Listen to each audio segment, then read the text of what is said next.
Bonjour, aujourd'hui on va faire une présentation des amplificateurs opérationnels en régime linéaire et non linéaire, présentés par moi, Lahnoun Ibtissam et Narges Michel, et encadré par Madame Assia Sader. Premièrement, on va faire une définition des amplificateurs. Un amplificateur est une structure telle que si elle dispose en entrée d'une information physique E, son information physique de sortie S est égale à A fois E, où A est supérieur à 1. En électronique, les informations E et S peuvent être des tensions, des courants ou des puissances. Distorsion. Dans la pratique, un amplificateur ne respecte pas toujours la loi donnée précédemment. On dit alors qu'il introduit de la distorsion.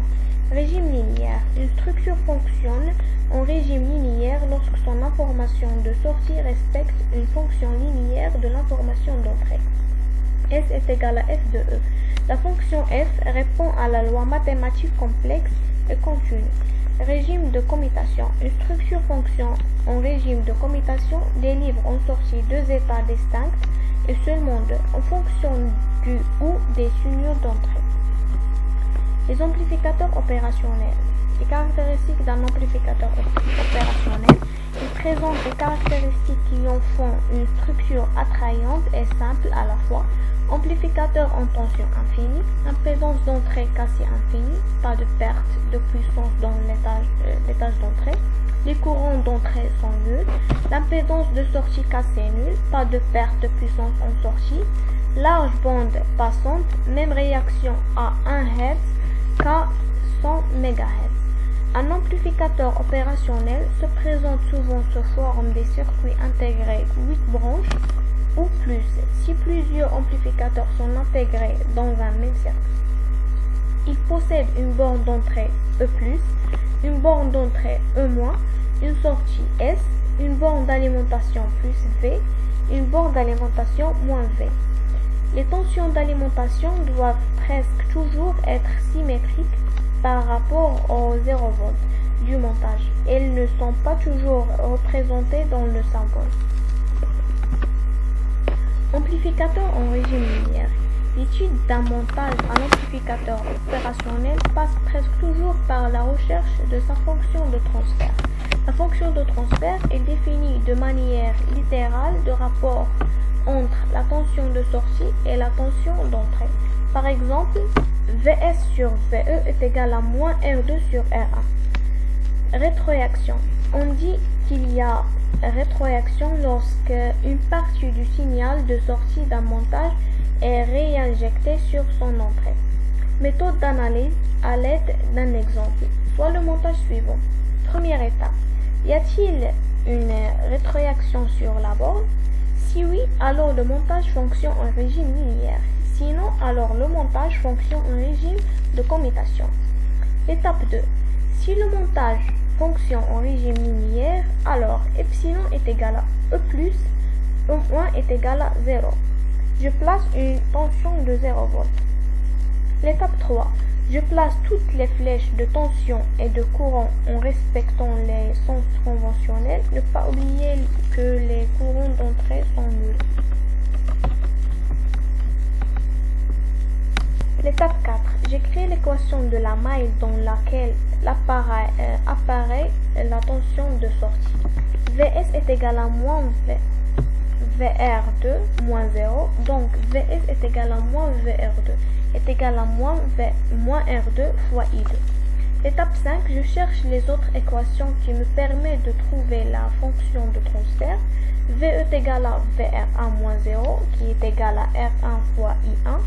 Or, l'impédance d'entrée de l'amplificateur opérationnel est infinie.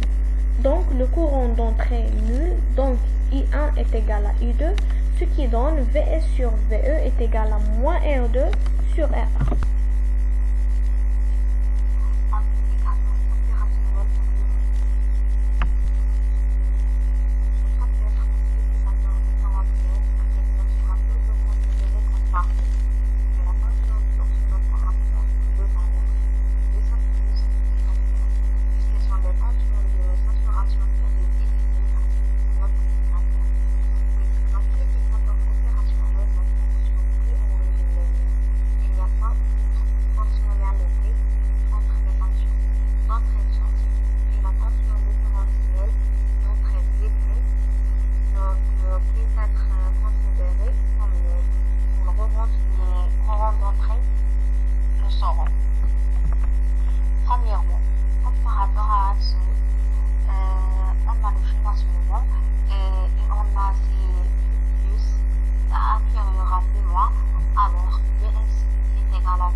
Premièrement, comparateur à deux seuils.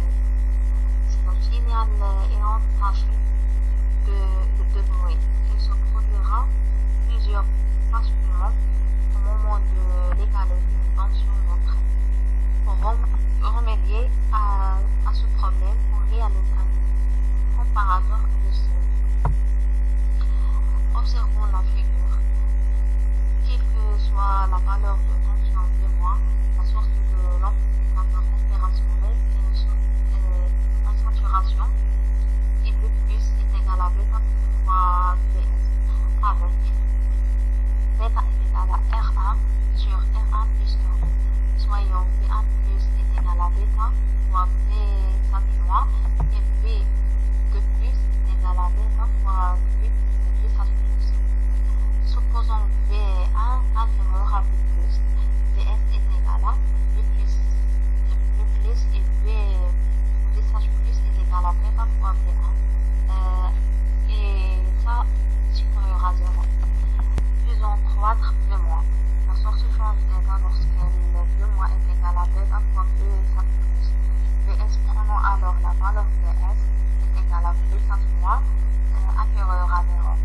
Selon continue à faire croître la tension V-, la source reste dans cet état. Faisons maintenant décroître V-. Initial V sat plus et Y restant V- décroît de la caractéristique de transfert. Selon des aires de tension de seuil positif, il se fait d'ajouter au montage précédent une source de tension continue conformément au montage ci-dessous. La caractéristique de transfert étant translatée selon l'abscisse et les tensions de seuil ayant pour valeur V1 est égal à 1 moins bêta fois plus bêta fois V sat moins. Et V2 est égal à 1 moins bêta fois E plus bêta fois V sat plus. Finalement, on a le schéma suivant qui